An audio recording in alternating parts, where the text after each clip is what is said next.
মাত্র ১ বাটি আটা দিয়ে একেবারেই কাগজের মতো পাতলা পাঁপড় তৈরি করে কিভাবে ১ বছর পর্যন্ত সংরক্ষণ করে রাখতে পারেন সে রেসিপিটি আজকে আপনাদের সাথে শেয়ার করব। আর এই পাঁপড়গুলো তৈরি করতে কোনো রকম ঝামেলা নেই, খুবই অল্প সময়ে ঘরে থাকা সামান্য উপকরণ দিয়ে একেবারেই বাজারের মতো এই পাঁপড়গুলো তৈরি করে নিয়ে ফেলতে পারেন।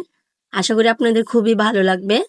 এই পাঁপড় তৈরি করার জন্য প্রথমেই আমি একটি বাটিতে নিয়ে নিচ্ছি ১ বাটি আটা, আপনি চাইলে ময়দাও নিতে পারেন। দিয়ে দেবো স্বাদ মতো লবণ, হাফ চা চামচ দিয়ে দিচ্ছি কালো জিরে। এখন একটি হ্যান্ড উইচ দিয়ে একবার শুকনো উপকরণগুলোকে মিশিয়ে নিতে হবে। মিশিয়ে নেওয়া হয়ে গেলে এখন এখানে আমি নর্মাল পানি দিয়ে একটা পাতলা ব্যাটার তৈরি করে নেব। আর পানিটা কিন্তু একবারই দেওয়া যাবে না, অল্প অল্প পানি দিয়ে একেবারেই একটা পাতলা ব্যাটার তৈরি করে নিতে হবে। আর এই ব্যাটারের ঘনত্বটা কেমন হবে আপনাদেরকে দেখিয়ে দিচ্ছি। এটা আপনারা দেখেই বুঝে নিতে হবে কতটা ঘনত্ব থাকবে। এর থেকে বেশি পাতলাও হবে না, আবার ভারীও হবে না। এরকম একটি স্টিলের প্লেট নিয়েছি আমি। এখানে আমি পরিমাণ মতো ব্যাটার দিয়ে চারদিক থেকে খুব ভালো করে এভাবে কোট করে নিচ্ছি।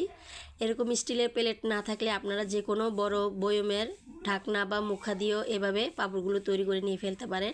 এখন একটি হাঁড়িতে আমি পরিমাণ মতো পানি বসিয়ে পাঁপড়ের প্লেটটা দিয়ে ঢাকা দিয়ে ২-৩ মিনিট এটাকে জাল করে নেব।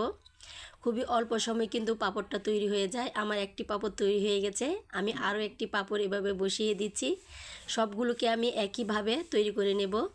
পাঁপড়টা কিছুটা ঠান্ডা হয়ে আসলে একটি ছুরির সাহায্যে চারদিক থেকে এভাবে ঘুরিয়ে কেটে নেব। এতে করে সবগুলো পাঁপড়ই একই সমানভাবে হবে, গোল হবে, দেখতেও খুবই ভালো লাগবে। আর খুব সুন্দর করে কিন্তু প্লেট থেকে এভাবে ছেড়ে দেবে। আর আপনারা দেখতেই পাচ্ছেন পাঁপড়গুলো মাশাআল্লাহ কত সুন্দর করে উঠেও আসছে আর কতটা পাতলা এখনই হয়ে গেছে। রোদে শুকানোর পরে কিন্তু পাঁপড়গুলো আরও অনেকটা পাতলা হবে। সেমভাবে আমি সবগুলো পাঁপড়কেই এভাবে ফাঁপে দিয়ে তুলে নেব। আর এই যে কোনো বয়মের ঢাকনা দিয়েও কিন্তু এই পাঁপড়গুলো খুব সুন্দর করেই উঠে যায়।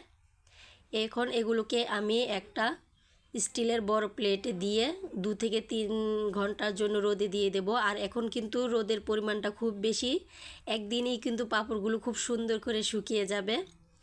আর ফিরে আসছি আমি ৩ থেকে ৪ ঘন্টা পর। আর দেখুন ৩-৪ ঘন্টা পরেই আমার এই পাঁপড়গুলো কতটা সুন্দর করে শুকিয়ে গেছে আর কতটা পাতলা হয়েছে আপনারা দেখেই বুঝতে পারছেন। ওপার থেকে একেবারে আঙ্গুলের ছাপগুলো খুব সুন্দর করে বোঝা যাচ্ছে। এভাবে আপনারা পাঁপড় তৈরি করে কিন্তু সারা বছরের জন্য সংরক্ষণ করে রাখতে পারেন। কিছুটা পাঁপড় আপনাদের সাথে ভেজে শেয়ার করছি। একটি কড়াইতে আমি পরিমাণ মতো রান্নার তেল হাই হিটে গরম করে নিয়েছি। পাঁপড়টা জাস্ট দিবেন আর এভাবে একটি ছাঁকনি দিয়ে তুললেই দেখবেন খুব অল্প সময়ে এই পাঁপড়গুলো ভেজে নেওয়া যায়। আর পাঁপড়গুলো ভাজতে কিন্তু খুব একটা সময় লাগে না, তেলে দিতেই কিন্তু খুব সুন্দর করে পাঁপড়গুলো ফুলে যাচ্ছে। আর আপনারা দেখতেই পাচ্ছেন পাঁপড়গুলো ফুলে কতটা বড় হয়েছে। বিকেলে চায়ের সাথেও কিন্তু ঝটপট করে এই পাঁপড়গুলো তৈরি করে নিয়ে ফেলতে পারেন। আজকের এই রেসিপিটি যদি আপনাদের ভালো লাগে থাকে প্লিজ আমার চ্যানেলটি সাবস্ক্রাইব করে পাশে থাকা বেল আইকনটি ক্লিক করে রাখবেন। যারা ফেসবুক পেজ থেকে দেখছেন একটি লাইক দিয়ে ফলো দিয়ে রাখতে পারেন। সবাই অনেক বেশি ভালো থাকবেন। আল্লাহ হাফেজ।